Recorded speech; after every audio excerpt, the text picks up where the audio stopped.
السلام علیکم ورحمۃ اللہ وبرکاتہ۔ انشاءاللہ آج ہم لوگ تختی نمبر 21 دیکھیں گے۔ اور حروف مقطعات کیا ہے؟ مقطعات مطلب ہوتا ہے قطع قطع، ٹکڑا ٹکڑا۔ یہ جو مقطعات حرف ہیں، اب یہ ایک ایک کلمہ نہیں، یہ الگ الگ حرف ہیں۔ جیسے کہ الف آپ کا ایک حرف ہو گیا، لام ایک حرف ہو گیا، اور میم ایک حرف ہو گیا۔ تو اس لیے اس کو جو ہے الگ الگ حرف کو، قطع قطع حرف کو وہ مقطعات کہتے ہیں۔ تو انشاءاللہ اس کو کس طرح سے پڑھنا ہے ہم لوگ پہلے یہ دیکھ لیتے ہیں، تو اس کے بعد انشاءاللہ ہم لوگ تختی دیکھیں گے، اس میں ہم لوگوں کو حروف مقطعات کو کیسے پڑھنا ہے۔ آپ کو پہلا جو آپ کو دکھائی دے رہا ہے حروف مقطعات میں الف لام اور میم، اس کے نیچے الف، ٹھیک ہے، ویسے ہی لام اور اس کے بعد میم۔ یہاں پر لام میں دیکھیے میم ساکن دیا ہوا ہے، تو میم ساکن کے بعد اگر آپ کا میم آ جاتا ہے تو یہاں پر ایک قاعدہ بنتا ہے، تو انشاءاللہ وہ قاعدہ ہم لوگ اس کے بعد والی تختی میں دیکھیں گے۔ تو اس قاعدے کو بولتے ہیں ادغام شفوی کا قاعدہ۔ اس میں کیا ہوتا ہے کہ ہم لوگوں کو میم سے ملا کر غنے کے ساتھ پڑھنا ہوتا ہے۔ تو یہاں پر ابھی ہم لوگوں کو اتنا دھیان رکھنا ہے کہ جب بھی میم ساکن کے بعد میم آ رہا ہے تو وہاں غنے کے ساتھ ملا کے پڑھیں گے، اور غنے کی مقدار کو ایک الف کے برابر رکھیں گے۔ اسی کے بعد الف لام میم صاد، تو یہاں پر دیکھیے لام میں وہی قاعدہ لگ رہا ہے، میم ساکن کے بعد میم آ رہا ہے تو اس کو غنے کے ساتھ ملا کر پڑھنا ہے، ٹھیک ہے۔ اور اس کے بعد دیکھیے یہاں پر دال کے اوپر جزم آ رہا ہے۔ ہم لوگوں نے پڑھا تھا حروف قلقلہ، اس کے اندر 7 حرف سے اس میں سے ایک دال بھی حرف تھا۔ جب ان حرفوں پر جزم سکون آ جاتے ہیں تو وہاں قلقلہ کرتے ہوئے پڑھتے ہیں۔ تو یہاں پر بھی ہم لوگوں کو صاد میں دال پہ جو آخری میں دال آ رہا ہے اس پہ قلقلہ کرتے ہوئے ہم لوگوں کو یہاں پر پڑھنا ہے۔ یہاں پر کاف ہا یا عین صاد میں، یہاں پر دیکھیے نون ساکن آ رہا ہے عین میں، تو نون ساکن کے بعد اگر حروف اقفا میں سے صاد آ جائے ہم لوگوں کو وہاں پر اقفا کرتے ہوئے پڑھنا ہے۔ تو یہاں پر ہم لوگ اقفا کرتے ہوئے پڑھیں گے، اور اقفا کی مقدار بھی ہم لوگوں نے پہلے دیکھا تھا کہ ایک الف کے برابر ہے۔ یہاں پر دیکھیے تو سین میم میں، تو یہاں پر سین میں آخری میں نون ساکن آ رہا ہے، تو نون ساکن کے بعد یہاں پر میم آ رہا ہے۔ جب بھی نون ساکن کے بعد میم آتا ہے تو یہاں پر ادغام مال غنہ کا قاعدہ لگتا ہے۔ یہ بھی انشاءاللہ ہم لوگ آگے کی تختی میں دیکھیں گے۔ تو اس میں ہم لوگوں کو کیا کرنا ہوتا ہے، غنے کے ساتھ پڑھنا ہوتا ہے۔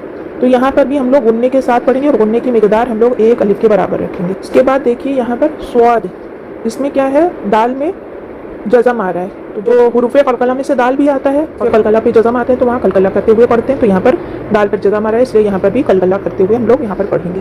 پھر یہاں پر دیکھیے ہا میم عین سین قاف میں، تو یہاں پر عین میں دیکھیے نون ساکن آ رہا ہے، نون ساکن کے بعد سین آ رہا ہے، تو یہاں پر اقفا کا قاعدہ لگ رہا ہے کہ نون ساکن کے بعد حروف اقفا میں سے سین ہے تو نون کی آواز کو ناک میں چھپا کے یہاں پڑھنا ہے۔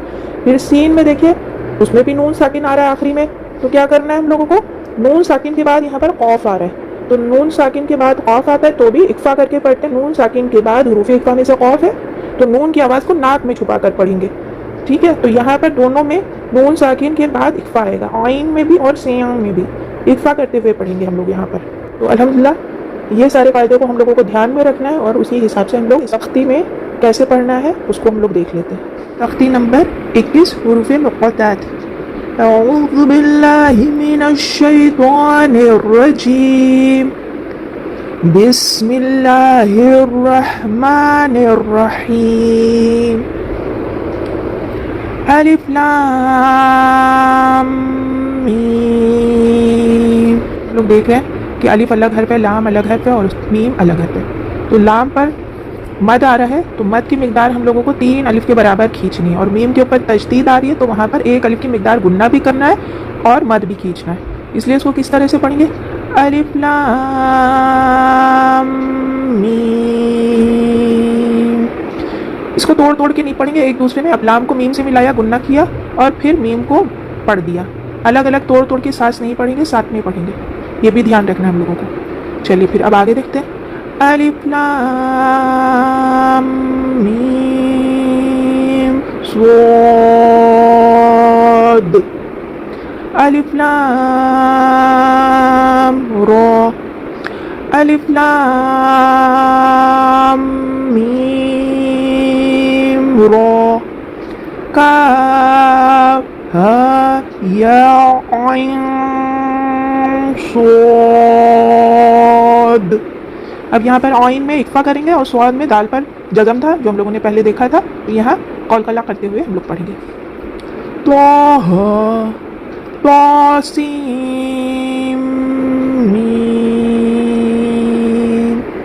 طاسین یاسین صاد حمیم حمیم عین سین قاف. تو یہاں پر عین اور سیاں اس میں اکفا کرتے ہوئے پڑھیں گے، اس لیے اس کی آواز اس طرح سے نون کی آواز کو چھپانا ہے. قاف نون. تو الحمدللہ حروف مقاطعات کو کس طرح سے پڑھنا ہے یہ ہم لوگوں نے دیکھ لیا ہے. تو اس کو اچھے سے پڑھیے گا، اور لوگ اس کو اگر یاد کر لیتے ہیں تو اس میں بہت زیادہ فضیلت ہوتی ہے.